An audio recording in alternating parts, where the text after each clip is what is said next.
back.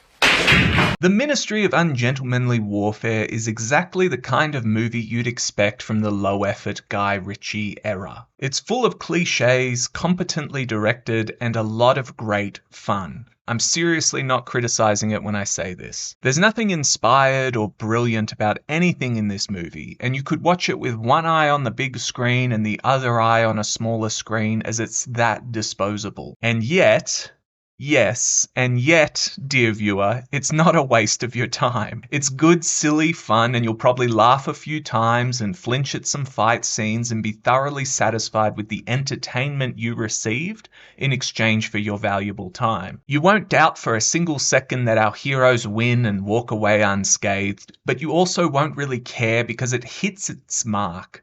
Just imagine you're eating a kebab or a curry and you'll be satisfied with your choice. The story follows a rogue band of officially unauthorized Allied soldiers who are sent to a small island in Africa to destroy a vessel that will resource German U-boats. The U-boats are essential to German control of the Atlantic Sea and have been targeting Allied resource vessels which are depleting the Allied troops of valuable materials. If our heroes are successful, then it will give the British time to regroup and avoid capitulation. If, however, they're found by the British, then they'll all be imprisoned.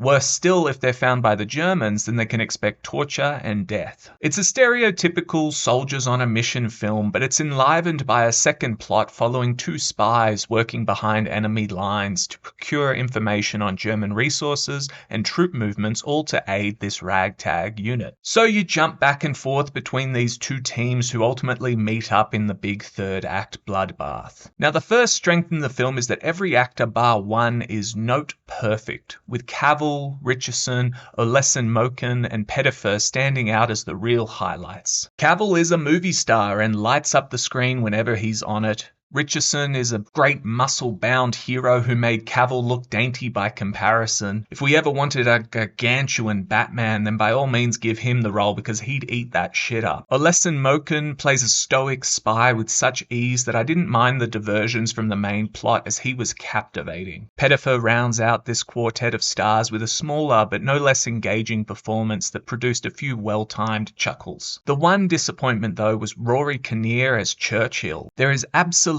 nothing convincing in his portrayal, and at one point I even wondered if I could see other actors laughing at his work on screen. I'm being serious here. It is pure intuition though, and may simply be projection because I found it laughably bad. He doesn't look, sound, or move like Churchill unless you believe he's a talentless hack going for a caricature of the man. Fortunately, he's hardly in the film, so it's a very minor issue, and everyone else was fantastic. The first genuine weakness, and it's a glaring flaw in most World War II films, is that the Nazis are comically useless in comparison to the Allied soldiers. As with all World War II films, there's bad Nazis, and then there's Nazis so idiotic you struggle to believe what you're seeing. The reason this matters at all is we're told to fear the Germans, and that they're the great evil of the 20th century. But that evil isn't shown on screen when all the soldiers are incompetent, and at best you have one cliched high-ranking commandant who is vile and sickening. The real terror would be an elite and well-oiled fighting machine that slaughters Allied soldiers just as effectively as the heroes of the film. That way at least we know the stakes are genuinely very high. In the Ministry of Ungentlemanly Warfare, we also have a hilariously stupid detail where every German soldier is compelled